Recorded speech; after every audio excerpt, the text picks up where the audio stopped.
चौसर खेल रहे थे, द्वारका में विराजमान थे। इधर द्वारका के ही सत्राजित जी थे। देखो कथा में ध्यान करना, अब तो सब बातें बीत गई, थोड़ी देर तक श्री बाल गोपाल भगवान की जय हो। और आप सुनते जाओगे ना तो कथा धड़ धड़ आगे बढ़ती जाएगी। अन्यथा बहुत देर, देखो भागवत की कथा जो है ना वो सीधी नहीं है।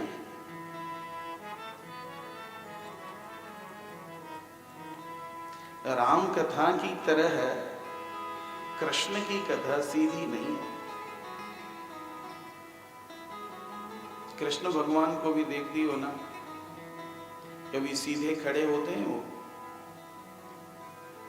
कभी कृष्ण को सीधा देखा किसी ने? जब वो खड़े होंगे तो कमर टेढ़ी होगी, मुकुट टेढ़ा होगा, और बाकी चितवन बात करेंगे इधर, देखेंगे इधर। बंसी भी सीधी, कोई बंसी बजाते कृष्ण को देखा है क्या?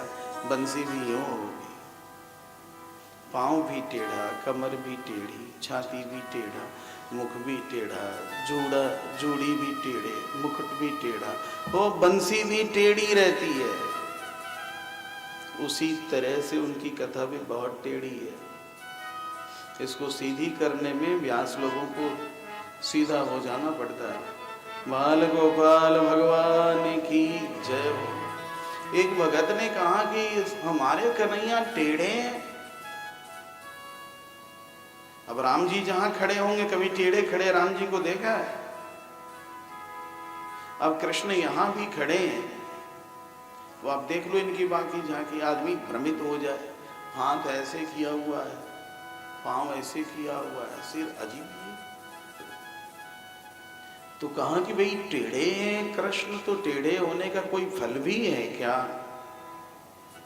सीधी सी बात कही है मेरे बंधो कि टेढ़ी चीज जहां घुस जाए फिर निकलती नहीं है, कहीं न कहीं अटक जाती है। सीधी चीज घुस जाए तो सीधे निकल भी जाए, लेकिन टेढ़ी चीज यदि दिल में, हृदय में कृष्ण समाहित हो जाए, घुस जाए, तो फिर वो निकलता नहीं है।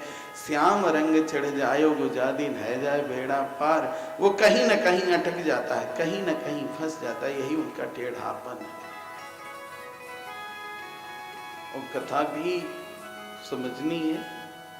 हम सीधे तो है नहीं कि चलो विश्वामित्र जी गए, याचना किया, भगवान वहाँ से आए, बक्सर में गए, विश्वामित्र जी पर कृपा उन्होंने की, यज्ञ की रक्षा करी, ताड़का का वध किया, मारीच को कर्नाटक भेज दिया, वहाँ से आए, गंगा जी किनारे चले, अहिल्या जी का उद्धार हुआ, वो धनुष भंग हुआ, जानकी जी के साथ विवाह हुआ, परशुराम का मान मर्दन हुआ, आए राज्याभिषेक की तैयारी भई, जंगल हो गया चले, और वो तमसा तट पर रहे, सेमंत उसको भेज दिया, सुमंत को वहाँ से पार किए, गंगा जी को पार किया, वहाँ गए। सीधी कथा है। लेकिन कृष्ण की कथा, बाल गोपाल भगवान की। इतने प्रश्न किए। कहा कि राजन एक दिन की बात है, भगवान कृष्ण अपनी सभा में, महल में भी एक सभा होती थी जिसमें खास खास लोग बैठते थे, कभी कभी मनोरंजन हो जाया करता था। गृहस्थ लोग भी अपने घर में रहते हैं तो उनका एक ड्राइंग रूम होता है, कमन रूम होता है, एक स्टाफ रूम होता है, उसमें बैठते हैं साहब, कुछ ना कुछ कार्य होते हैं, तो कुछ कर रहे थे। और तब तक सत्राजित जी वहां पधारे। सत्राजित जी को देख करके राजन, जो भगवान के साथ बैठकर चौसर खेल रहे थे, उन्होंने कहा कि प्रभु, लगता है कि साक्षात मार्तंड, मार्तंड सूर्य को कहते हैं, सूर्य भगवान आपसे मिलने के लिए आ रहे हैं। भगवान कृष्ण मुस्कुराए और उन्होंने कहा ना ना ना ना, ऐसी बात नहीं। सूर्य भगवान नहीं आ रहे हैं, सत्राजित जी आ रहे हैं। सत्राजित जी के पास एक मणि है जिसमें इतनी प्रभा है, चम चम चम चम चम चम, ये चमक रही है सूर्य की तरह। ये सूर्य के द्वारा प्रदत्त मणि है, इसका नाम है समंतक मणि। सत्राजित जी आए, बातचीत हुई, कुशल क्षेम जैसे होता है सब हुआ। सत्राजित जी चले गए। कहते हैं कि राजन, एक दिन की बात है, सत्राजित जी की भेंट भगवान कृष्ण से हुई। तो भगवान कृष्ण ने कहा, अरे भाई, इतनी महंगी चीज नहीं रखनी चाहिए, बहुत ज्यादा धन को इकट्ठा कर लोगे ना तो अशांति का कारण हो जाएगा। बहुत ज्यादा धन होने से मन में अशांति हो जाती है, इनकम टैक्स का भय बना रहता है, बदमाशों का भय बना रहता है, लगता है कि यदि कहीं व्यापार फेल हुआ तो क्या करूंगा, उसका भय बना रहता है, तरह तरह की आशंकाएं रहती हैं। भगवान कृष्ण ने समझाया, ये मणि जहाँ रहती है वहाँ 8 भार स्वर्ण देती है, दुर्भिक्ष नहीं होता है, सर्पों का भय नहीं होता है। इसको, इस मणि को तुम राष्ट्र को समर्पित कर दो। महाराजा है उग्रसेन, उग्रसेन को दे दो। ये लेकर के गले के फांसी क्यों बने रख रहे, बहुत ज्यादा रखने, इतना सोना हो रहा है, इतने सोना रख करके तुम क्या करोगे। सत्राजित जी को ये बातें बहुत अटपटी सी लगी। देखो, सभी लोग समझाते हैं कि भाई जो जल बाढ़े नाव में, घर में बाढ़े दाम, दो हाथ उलीचिए यही सयानो काम। नौका चल रही है नदी में तो नदी में ही नौका चलेगी, किंतु नदी यदि नौका में आ जाए तब तो गड़बड़ हो जाएगा। यदि पानी भरने लगा है नौका में तो दोनों हाथ से उसको फेंकने के, उसी प्रकार से यदि धन बढ़ जाए तो उसको धर्म में विलय करते जाओ। धन धर्म के लिए मिला है, धन भोग करने के लिए नहीं मिला है। जिस धन का धर्म में विलय नहीं होता है वह धन अधर्म कराने लगता है।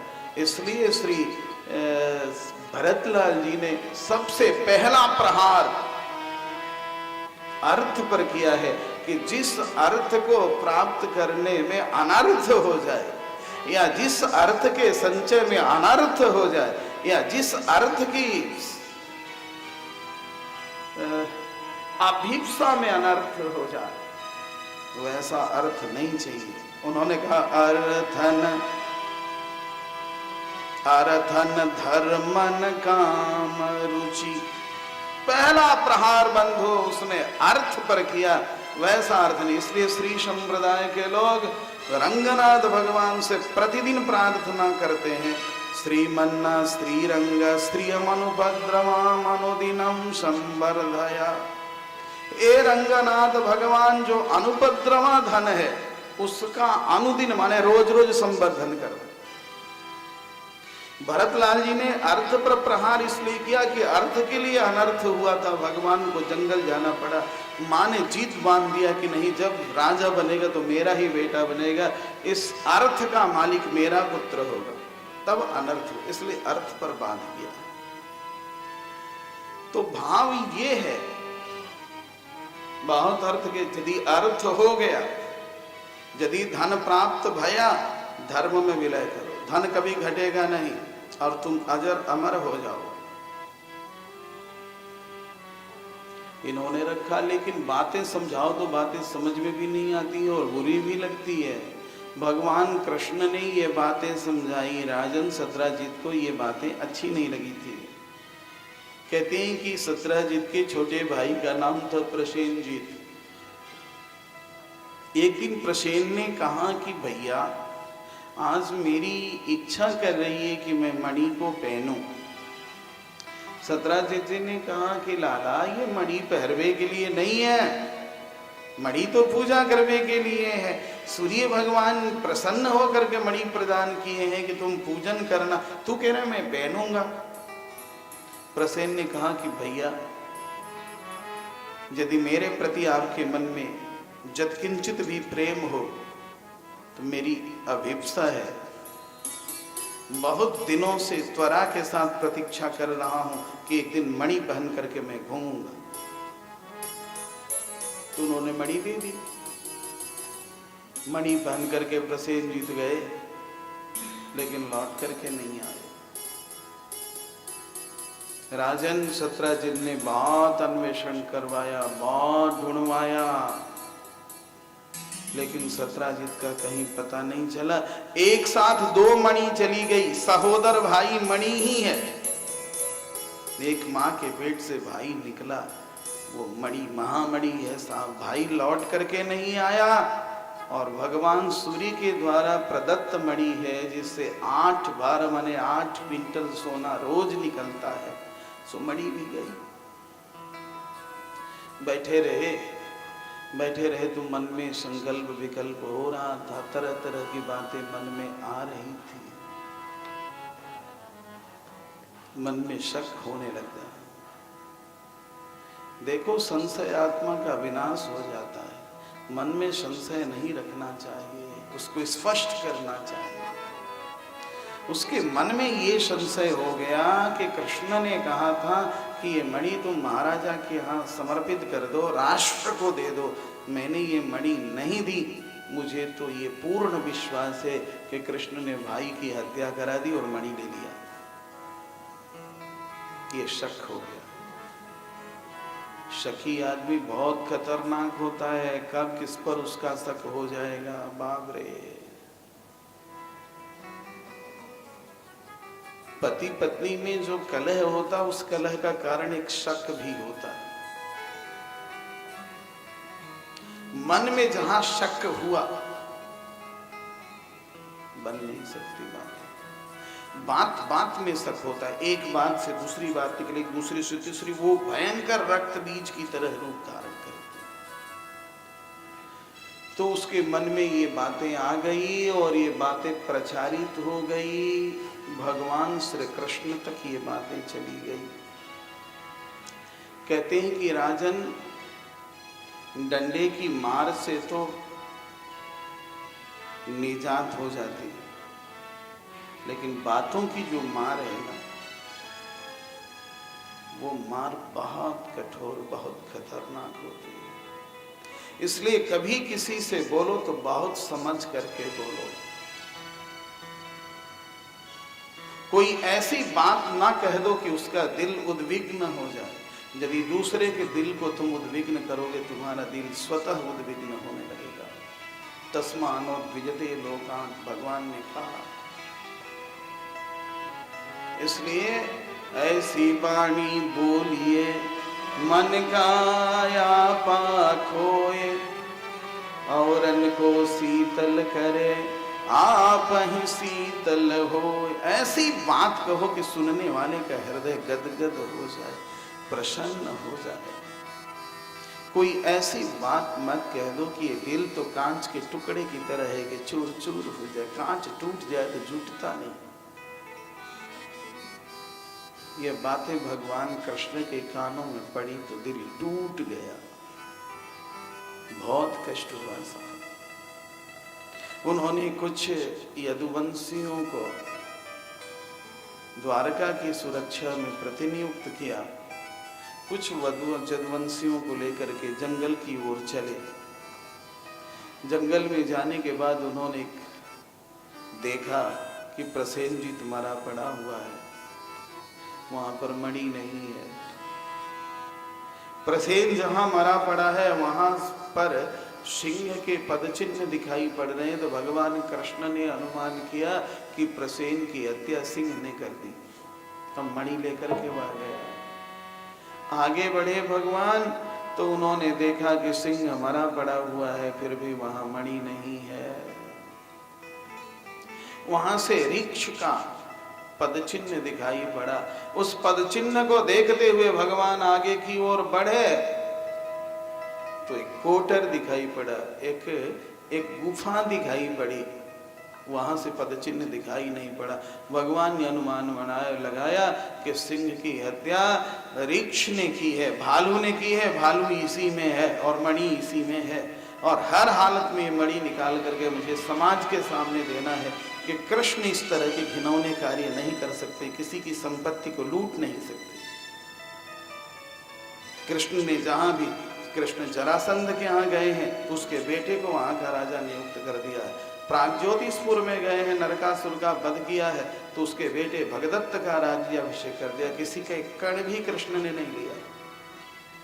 दिखाना। वहीं पर जदुवंशी लोग विराजमान रहे और भगवान श्री कृष्ण उस गुफा में प्रविष्ट हो गए, प्रवेश कर गए। गुफा के अंदर गए तो एक भालुनी खां खां करने लगी, बड़ी जोर से चिल्लाई। अंदर उन्होंने देखा कि गुफा में एक परम सुंदरी कन्या मणि से खेल रही है। जब भालुनी खां खां करने लगी तो देखते ही देखते एक जबरदस्त भालू वहां पर आया और भगवान कृष्ण पर झपट पड़ा। युद्ध होने लगा साहब, घमासान युद्ध हुआ। युद्ध का बहुत बड़ा बढ़िया से वर्णन किया गया है भागवत जी में। 27 दिनों तक युद्ध चला। 28वें दिन भगवान कृष्ण ने एक मुक्का मारा उस भालू को।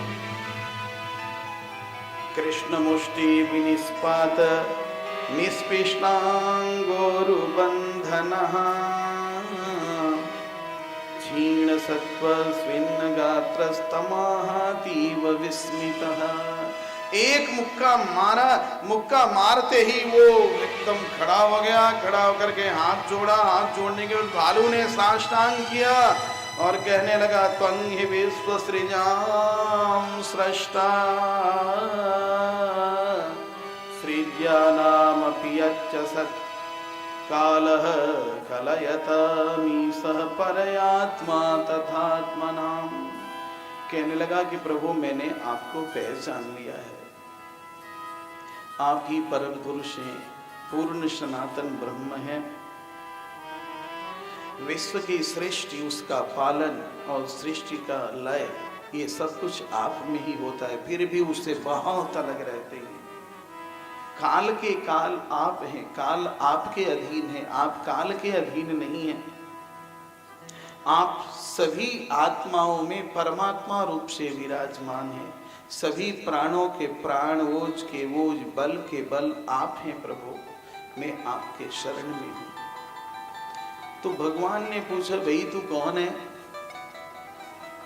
ये कथा सुखदेव जी सुना रहे हैं परीक्षित महाराज को। बोले, भाई तू कौन है, अपना परिचय तो बताओ।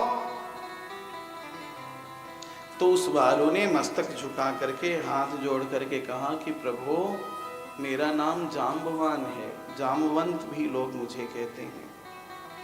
जब आप वामन बने थे और आपने सारे ब्रह्मांड को माप लिया था, बड़ा सुंदर, इतनी अच्छी मैंने व्याख्या की है दंडी कवि जी ने आशीर्वादात्मक मंगलाचरण में कि गदगद हो जाओगे इसके अर्थ को समझोगे तो। वामन भगवान ने अपने चरणारविंदों को उठाया और सारा ब्रह्मांड उसके अंदर, जिसको वेदों में इदम विष्णु और चक्र में त्रेधा निदधे पदम्मा, दंडी कवि जी ने आशीर्वादात्मक मंगलाचरण किया है, जहां पर लिखा है ब्रह्मांड छत्र दंड शतधृति भवनाम भोरुहो नाल दंड छोणी नौकूप दंड शरदमर शरत पट्टिका केतु दंड ज्योतिश्चक्राक्ष दंड त्रिभुवन विजय स्तंभ दंडोंघ्रि दंड श्रेयस्त्रैविक्रमस्ते वितरतु भवता श्रेयस्त्रैविक्रमस्ते विबुधाम वेषिणां कालदंड। कोई छूट रहा है। ब्रह्मांड छत्र दंड शतधृति भवनाम भोरुहो नाल दंड छोणी नौकूप दंड शरदमर शरत पट्टिका केतु दंड ज्योतिश्चक्राक्ष दंड त्रिभुवन विजय स्तंभ दंडोंघ्रि दंड श्रेयस्त्रैविक्रमस्ते वितरतु विबुधाम द्वेषिणां कालदंडः विबुधद्वेषिणां कालदंडैव अंघ्रिदंडः श्रेयस वितरतु। कहते हैं कि प्रभु जब आपने त्रिविक्रम रूप धारण किया था तो मैंने 21 बार आपके श्री चरणारविंदों की परिक्रमा की थी। हे नाथ, जब आपने राम रूप धारण किया था, श्री बाल गोपाल भगवान की, आज सब थक गए यार। अब इसी में सब पूजा पाठ उद्यापन सब भी है ना। चलो एक आध पंक्ति कुछ श्री रामचंद्र कृपाल भजन कर लो तो आगे बढ़ो। एक पर रखना।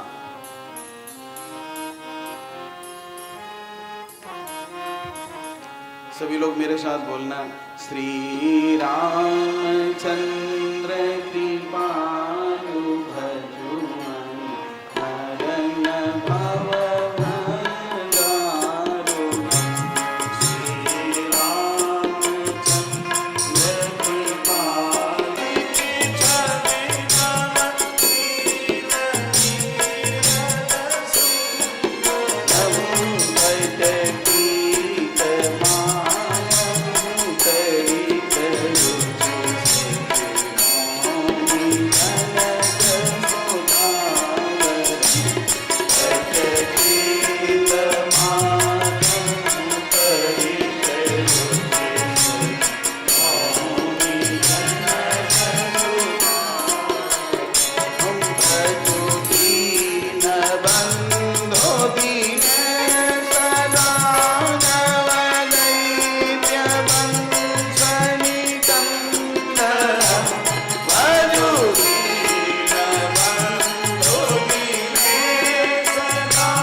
जाम्बवान ने हाथ जोड़ करके कहा कि प्रभु जब आप राम रूप धारण किए थे, लंका पर आपने चढ़ाई की थी, तब अयोध्या से कोई सेना नहीं बुलाई गई थी। 17 अक्षौणी सेनापति थे, ये सब जंगली लोग थे, बंदर भालू थे। मैं सर्वोच्च सेनापति था।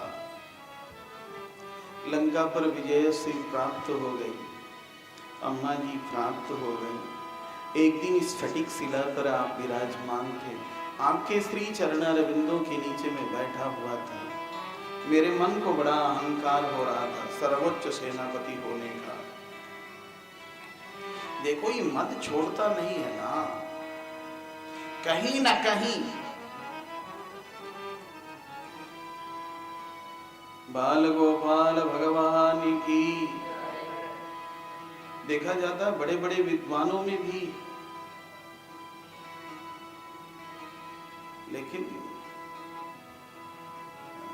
पढ़ा होगा पहले वहां, विद्या ददाति विनयम। विद्या का परिणाम क्या है, विद्या का फल क्या है? विद्वान विनयी होता है, उसके अंदर स्वाभाविक विनम्रता आ जाती है।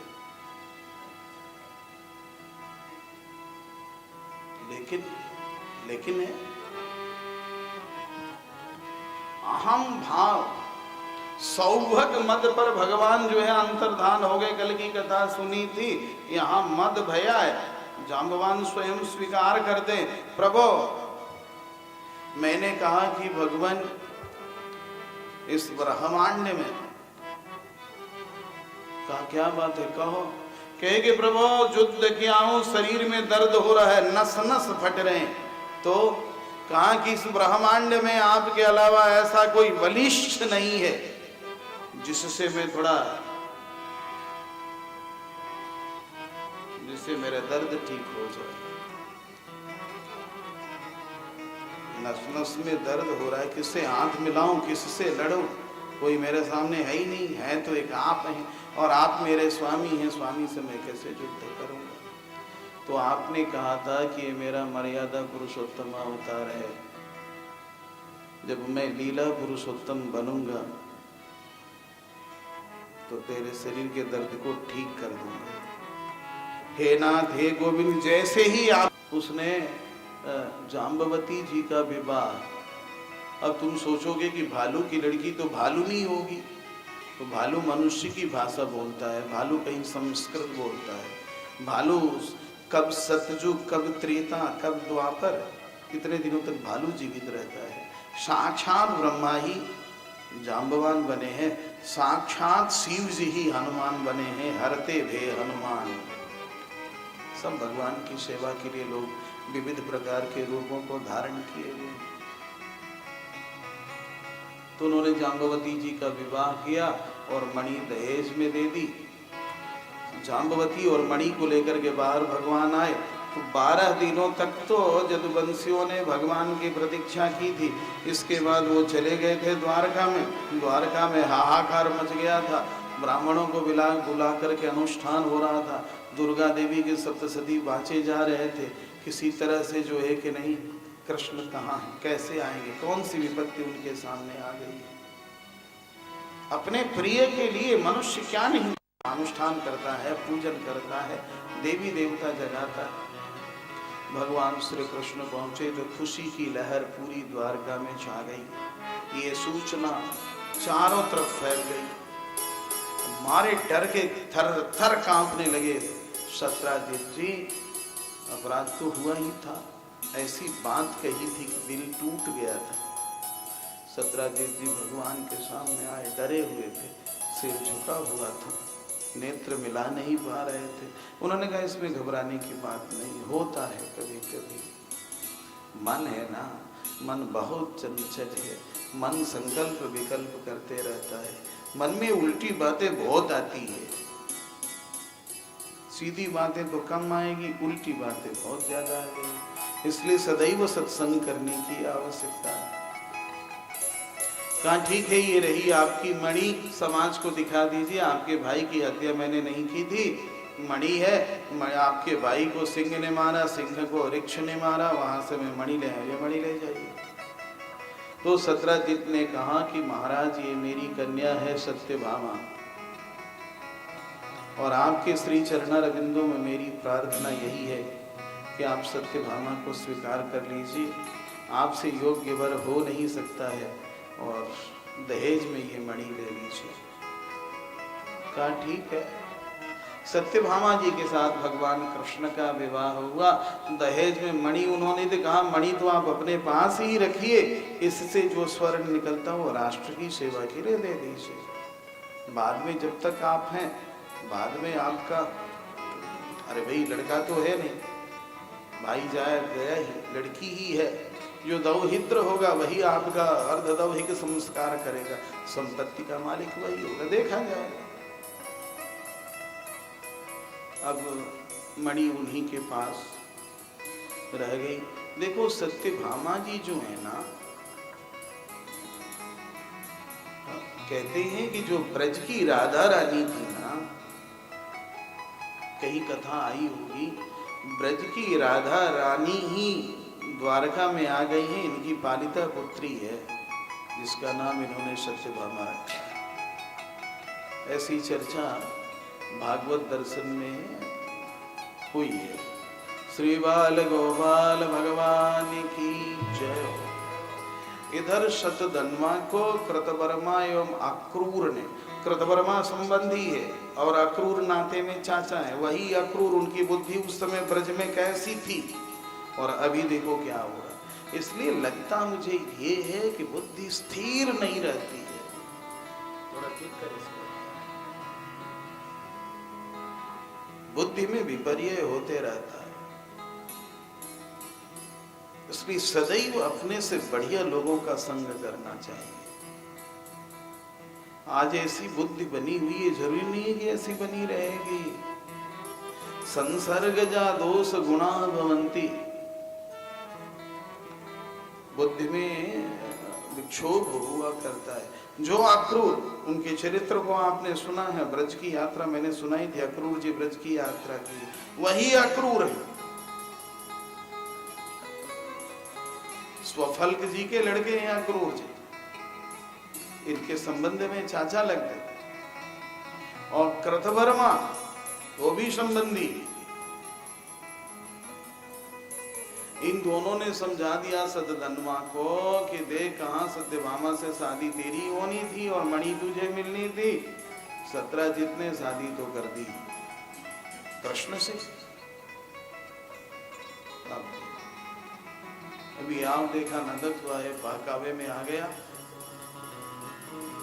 और इधर भगवान हस्तिनापुर गए थे भाई के साथ। रात्रि में उसने 17 की हत्या कर दी और मणि लेकर के भागने लगा। अब जब हत्या कर दी उसने और मणि लेकर के भागने लगा तो उसका कलेजा थर थर थर थर कांपने लगा और अक्रूर जी को उसने मणि दे दी। अक्रूर जी ले नहीं रहे थे, फेंक करके वो भाग खड़ा। सत्यभामा जी पिता के शरीर को एक कड़ाह में तेल भर के उसी में डुबा करके रख दी और गई, जाकर के भगवान से निवेदन किया। भगवान तो सब कुछ जानते हैं। अवीद दृक् साक्षु भयम तदीक्षते सयात्म मूलोवत मांग परात्पर। कौन सी ऐसी बातें हैं जिसको भगवान न जानते हैं?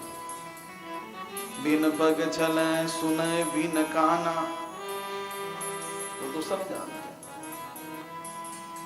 लेकिन लोक दृष्टि से मनुष्य का रूप धारण किए भगवान की आंखों से आंसू टपकने लगे। दोनों भाई आए, सत्यवुष का सतधन्वा का पीछा किया।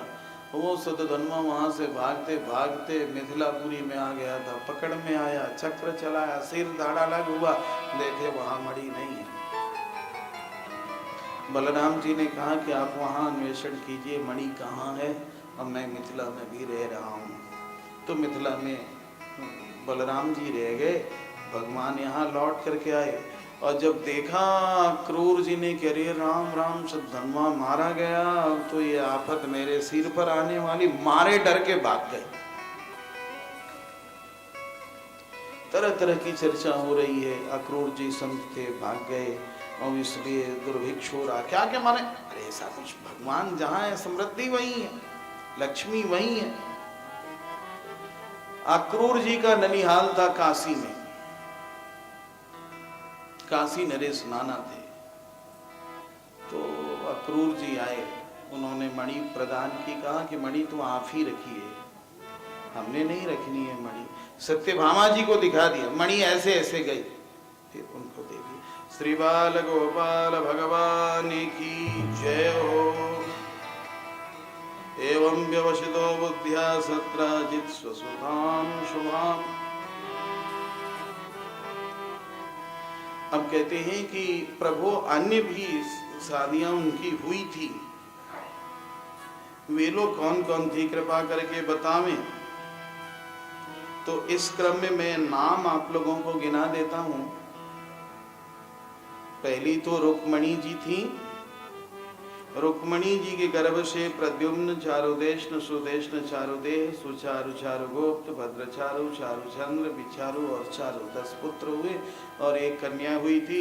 दूसरी थी सत्यभामा जी। सत्यभामा जी से भानु सुभानु स्वरभानु प्रभानु भानुमान चंद्रभानु बृहद्भानु अधिभानु स्त्रीभानु और प्रतिभानु, ये 10 पुत्र हुए थे। जाम्बवती जी के गर्भ से सांब सुमित्र पुरोजित सतजित सहस्त्रजित विजय चित्रकेत वसुमान द्रविण और क्रतु। सत्या जी थी, एक नाम उनका नाग्न जीती भी था। उनके पुत्र हुए वीर चंद्र अश्वसेन चित्रगो वेगवान वृषाम शंख वसु और कुंती। कालिंदी जी के पुत्र हुए श्रुत कवि वृष वीर सुबाहु भद्र शांति दर्श पूर्णमास और सोमक। लक्ष्मणा जी छठी थी, उनके पुत्र हुए प्रघोष गात्रवान सिंहा बल प्रबल वृद्भग महाशक्ति सहवोज और पराजित। मित्रविंदा जी के पुत्र हुए ब्रीक हर्ष अनिल गृध्र वर्धन अन्नाद महाश पावन बहनी और क्षुधि। जो सबसे कनिष्ठ पटरानी थी, जिनका नाम तो भद्रा जी, सुभद्रा यहाँ विराजमान है। उनके पुत्र हुए संग्रामजीत बृहत्सेन शूर प्रहरण अरिजित जय सुभद्र वाम आयु और सत्य। इसके बाद 16,100 और रानियां थीं। अब कोई बताओ, किसी मनुष्य की शादी 16 कन्याओं से करा दिया जाए,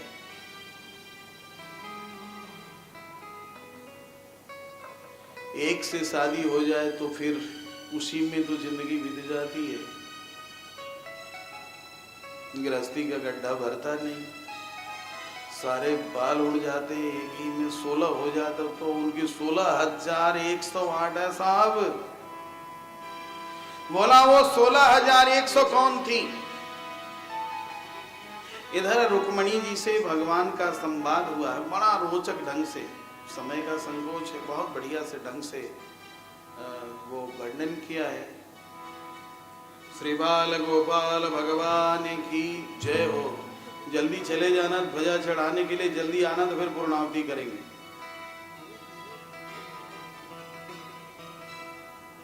चारों जितना भगवान कला है। जय राधे श्री राधे राधे राधे पिया पिया।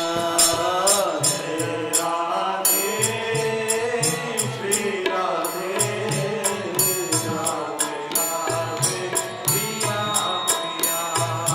जय राधे श्री राधे राधे राधे।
श्री द्वारका में देवराज इंद्र जी पधारे हुए थे। भगवान से भेंट हुई। भगवान ने उनका कुशलक्षेम पूछा। देवराज इंद्र ने नमस्कार करके कहा कि प्रभु हम आजकल बहुत व्यथित हैं। भगवान कृष्ण ने कहा व्यथा की वजह क्या है, कारण क्या है, क्यों परेशान हो? देवराज इंद्र ने कहा कि प्रभु पृथ्वी का पुत्र नरकासुर कितना अहंकारी है, कितना दुर्धर्ष है, क्या बताऊं। उसने हमारी माता अदिति के कुंडल को, हम देवताओं के मणि पर्वत को, अब कुछ भी वो रहने नहीं, अब स्वर्ग पर वो अधिकार करने, इन चीजों को तो उसने ले ही लिया, अब स्वर्ग पर अधिकार करने जा रहा है। आप अशरण शरण हैं, दीनों के नाथ हैं, हम आपकी शरणागति करते हैं, आपके शरण में आए। भगवान ने कहा ठीक है आप जाइए, देखता हूं। कहते हैं कि राजन एक दिन की बात है, गरुण जी पर आरूढ़ होकर के भगवान कृष्ण सत्यभामा जी को ले लिए हैं और स्वयं आरूढ़ हो गए। पहुंचते हैं उसकी राजधानी में। राजन नरकासुर की राजधानी प्राग्ज्योतिषपुर थी। पूर्वोत्तर माने भारत का जो पूर्व और उत्तर का कोण है वही राजधानी थी। आज की जो गुवाहाटी है वह राजधानी थी। इतना ढंग से वर्णन है साहब कि उसका जो फोर्ट था, उसकी जो किला थी, उसकी कैसी घेराबंदी थी, सुरक्षा के कैसे प्रबंध थे। माने उसको आप पढ़ोगे तो दंग रह जाओगे कि आज बारूदी सुरंगे की चर्चा आप सुनते हो कि बारूदी सुरंगे होती हैं, फलाना होगा, ठीक ना, सारी चर्चा है इसमें। कैसी खाइयाँ बनी हैं, कैसे जल से भरी हैं, किस तरह की जो है ऐसी भूमि है जहाँ विस्फोटक पदार्थ स्वयं विस्फोट हो जाते हैं। 7 परकोटे के अंदर उसका मंत्री मूर रहता है अपने बच्चों के साथ, तो 7 परकोटे उसके अंदर नरकासुर रहता। किसी भी तरह से उसमें प्रवेश कर जाना संभव नहीं है। किंतु भगवान के लिए असंभव क्या है? भगवान तो कर्तुम अकर्तुम अन्यथा कर्तुम समर्थ हैं। अब ऐसे किसी की किला में कोई जाना चाहे तो जाने में परेशानी हो सकती है, हेलीकॉप्टर पर बैठ करके वहीं उतर जाए।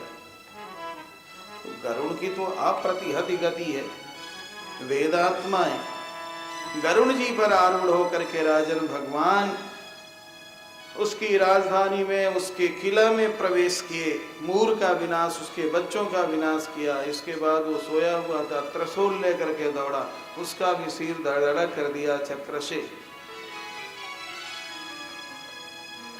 नरकासुर की मां थी पृथ्वी देवी। पृथ्वी देवी प्रकट हो गई और भगवान की स्तुति का गान करने लगी। पृथ्वी देवी कहती हैं, प्रभु आपने जो किया सो बढ़िया ही किया, ऐसा कुछ नहीं है कि कुछ भी गड़बड़ हुआ। यदि अपना बेटा भी आतताई हो तो उसके मृत्यु पर मां बाप को भी कष्ट नहीं हुआ करता है।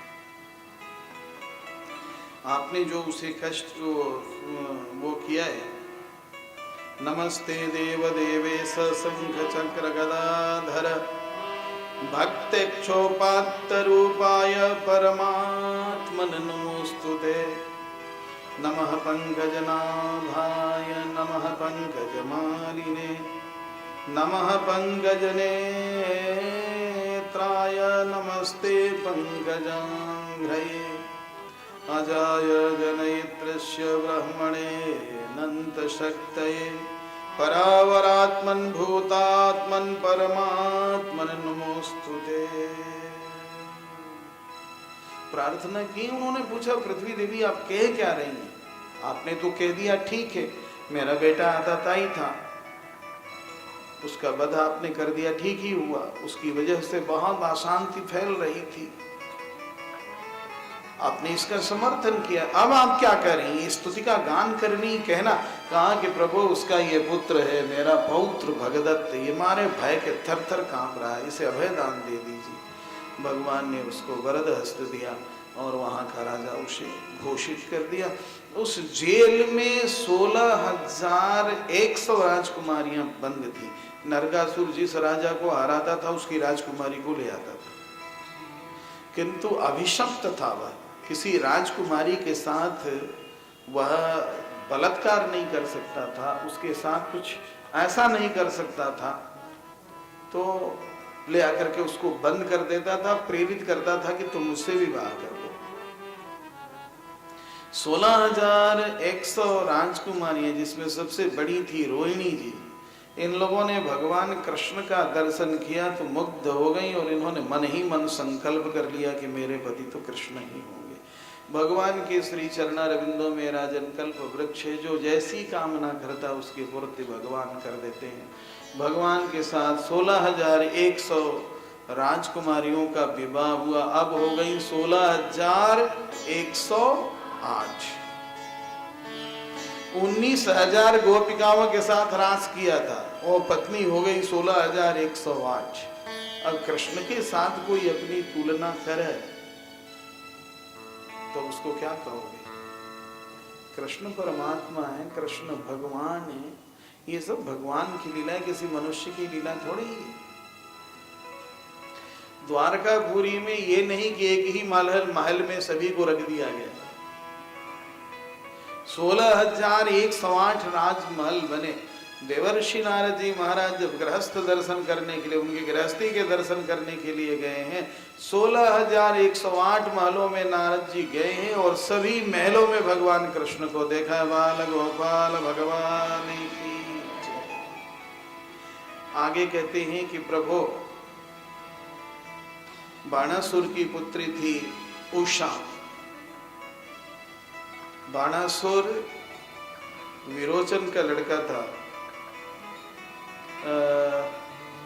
बाणासुर बलि का लड़का था, उसका ज्येष्ठ पुत्र था। उसके पिता थे विरोचन, उसके पिता प्रहलाद। देखो कितने पुराने थे लोग, लेकिन वो सब देव जो नहीं है ना, बहुत दिन जीते थे, बहुत दिन रहते थे। बाणासुर की कन्या का नाम था उषा। उषा का विवाह प्रद्युम्न जी के लड़के अनिरुद्ध जी के साथ हुआ था। तो उन्होंने पूछा, प्रभु इसकी कथा क्या है? तो उन्होंने कहा है कि राजन, बाणासुर शिव जी का बड़ा भक्त था। बाणासुर जब वाद्य बजाता था, मृदंग पर ताल ठोकता था, तो शिव जी नृत्य करने लगते थे। एक दिन उसने शिव जी की बड़ी आराधना की, शंकर जी प्रकट हो गए, शंकर जी का दर्शन किया, साष्टांग प्रणाम किया। शंकर जी ने उसे आशीर्वाद दे दिया, तुम्हारी सहस्त्र भुजाएं हो जाएंगी। सहस्त्र भुजाएं का मतलब ये मत समझ लेना कि 1000 हाथ हो गए लटक रहे थे इधर उधर। अरे 1000 हाथ हो जाएगा तो आदमी सोएगा कैसे, खाएगा कैसे, रहेगा कैसे? शब्द 3 प्रकार के हैं, अविधा, लक्षणा और व्यंजना। शब्दस्त्र विधा। जब मुख्य अर्थ से काम नहीं निकलता है तो उसका लक्ष्यार्थ देखा जाता है। मुख्यार्थ बाधे तदजुक्तो जजातर्थो प्रतीयते रूढ़ि प्रयोजना वासो लक्षणा शक्तिरर्पिता। लक्षणा 2 प्रकार की होती है, प्रयोजनवती लक्षणा और रूढ़ी लक्षणा। जैसे किसी ने कहा शिव जी पर जल चढ़ाना है, चाले शिव जी पर जल डालना हो, कह रहे हैं चलो शिव जी को जल चढ़ा करके आते हैं। शिव माने होता है कल्याण। अब तुम ढूंढते रहो कि कल्याण कहां है जहां पर कि हम जल चढ़ाएंगे। कल्याण ढूंढो, शिव माने कल्याण। शम करोति इति शंकर, जो सभी का कल्याण करता है उसको शंकर कहते हैं। ढूंढते रहो कौन कल्याण करता है, तो वहां पर रूढ़ी लक्षणा लगती है। शिव माने लिंग विशेषा, शिवलिंग, उस पर जल चढ़ाना, शिव जी को जल चढ़ाना। उसी प्रकार से अब सहस्त्र बाहु है, 1000 भुजाएं हो गई। इसका मतलब क्या हुआ कि 1000 बलिष्ठ व्यक्ति में जितना बल है अकेले उसमें बल हो गया। अब इतना बलिष्ठ बाणासुर हुआ, पूछो मत। जब आदमी के पास बल हो जाता है या किसी भी तरह का मद हो जाता है तो बड़बड़ाने लगता है। उसने कह दिया कि प्रभु आपके अलावा इस ब्रह्मांड में कोई ऐसा नहीं है जिससे मैं हाथ मिलाऊं। कहते हैं कि राजन शिव जी ने देखा कि इसे तो अहम भाव आ रहा, अहंकारी हो रहा है, और अहंकारी का निश्चित रूप से विनाश हो जाता है। श्री बाल गोपाल भगवान की।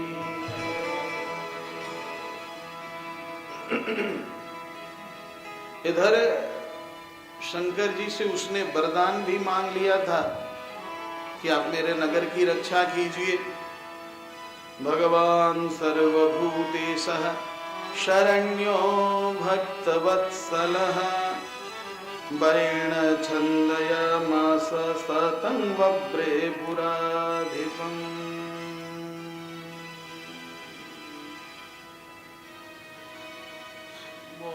इसके बाद वो घमंड तो आ ही जाता है ना, वो उससे बहुत प्रशंसा उनको किए और कहा 2 सहस्त्रम त्वया दत्तम परम भाराय मे भवत् त्रैलोक्यां तदीयोद्धारम न लभे त्वदृते समम्। कहा कि किससे मैं लड़ूं, जिधर लड़ने के लिए जाता हूं वो सब भाग खड़े होते। शंकर जी ने देखा ये तो अहंकारी हो रहा है और इस अहंकारी का विनाश हो जाएगा, कोई लीला रचनी चाहिए। तो उन्होंने कह दिया कि अरे मूर्ख, तेरे रथ पर ये ध्वजा गाड़ देता हूं। जिस दिन ये रथ का ध्वजा स्वतः टूट करके गिर जाए, समझ लेना कि तुझसे लड़ने वाला आ चुका। अब भोलेनाथ की जो बात है, शिव जी ने जो बातें कही, ये बातें तो उसकी समझ में आई नहीं है। उल्टे वो अपने को ही मान लिया है कि शंकर जी ने मुझे सर्टिफिकेट दे दिया, तेरे से बड़ा कोई जो था ब्रह्मांड में है ही नहीं। श्री बाल गोपाल भगवान की जय हो।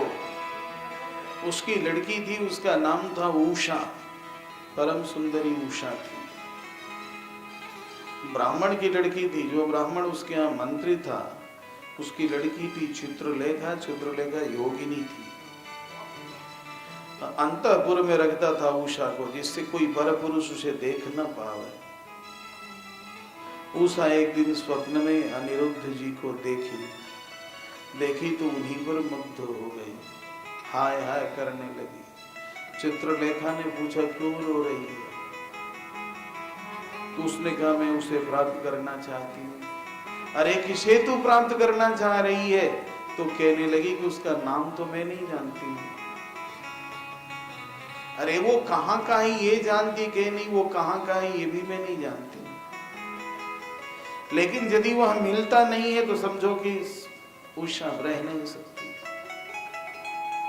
चित्रलेखा चित्रकारी भी बहुत बढ़िया जानती थी, चित्र बनाने लगी। सभी देवताओं के चित्र को उसने उके रखा, इसमें से कोई है कहीं नहीं। यक्ष किन्नर गंधर्व सबके चित्र बनाई गई नहीं। शूर का चित्र बनाई है, इसमें कहा मिलता जुलता। वासुदेव का मिलता, भगवान कृष्ण का बनाई कि बस जस्ट ऐसा ही है। प्रद्युम्न का बनाई, कहा है तो नहीं है लेकिन है ऐसा ही। जैसे ही अनिरुद्ध जी का चित्र बनाई है, मुस्कुरा दी है उषा। जोग में बड़ी मैंने योग का तो कहना ही क्या है, योग में बड़ी शक्ति है साहब। योगी का शरीर कभी सूक्ष्म हो जाता है, कभी बृहद हो जाता है, वो चाहे तो आकाश में भ्रमण कर सकता है। जोगियों की गति तो विलक्षण है ना। योग जानती, योगिनी थी चित्रलेखा। योग मार्ग से वो गई। द्वारका में शयन किए हुए थे अनिरुद्ध जी, पलंग सहित ही उनको उड़ा लाए और इसके अंतःपुर में कर दिया। उषा और अनिरुद्ध मिले, तब अनिरुद्ध का और विवाह हो चुका था वो रुक्मी के यहाँ, उसकी पौत्री से रहने लगे। पहरेदारों ने जाकर के बाणासुर से कहा कि महाराज, राजकुमारी के अंतःपुर में किसी पुरुष की आवाज आ रही है। राजकुमारी को देखने से लगता है कि राजकुमारी का कुमारित्व समाप्त हो चुका है। बाणासुर बहुत नाराज हुआ, आया, देखा उस समय अनिरुद्ध बैठे थे उषा के साथ, नागपाश में बांध लिया और बांध करके जेल में भर दिया। गिड़गिड़ाती रही, रोती रही उषा, लेकिन माना नहीं। इधर देवर्षि नारद जी महाराज जाकर के द्वारका में सूचना दिए और भगवान ने चढ़ाई की शोणितपुर पर। उसकी राजधानी शोणितपुर में थी। ध्वज टूट करके गिर गया। घमासान युद्ध हुआ साहब। वरदान दिया था शिव जी ने, तेरे पुर की रक्षा मैं करूंगा, तेरी रक्षा करूंगा। इस नाते शिव जी को भी आना पड़ा। शिव जी तो भगवान के परम भक्तों में से है ना, ये तो लीला है, लीला करते रहते। श्री बाल गोपाल भगवान की जय हो। आपस में महेश ये विषम ज्वर और शीत ज्वर टकराए। बहुत विस्तार से ये सब चर्चाएं हुई हैं। वैष्णव ज्वर माहेश्वर ज्वर आपस में टकराया। ज्वर की स्तुति है, इसका बड़ा विलक्षण प्रभाव है साहब। जो हुआ, शिव जी को गले भगवान ने लगा लिया और सारी बातें उन्होंने बताई कि ये तो आपके भक्त वंश परंपरा का व्यक्ति है और आपने प्रतिज्ञा की है कि प्रहलाद तुम्हारे वंश में मैं किसी का वध नहीं करूंगा, उसी का प्रपौत्र है। तो इसके बाद बाणासुर ने उषा के साथ अनिरुद्ध जी के साथ उषा का दान दहेज देकर के विदाई किया। बाल गोपाल भगवान की जय हो।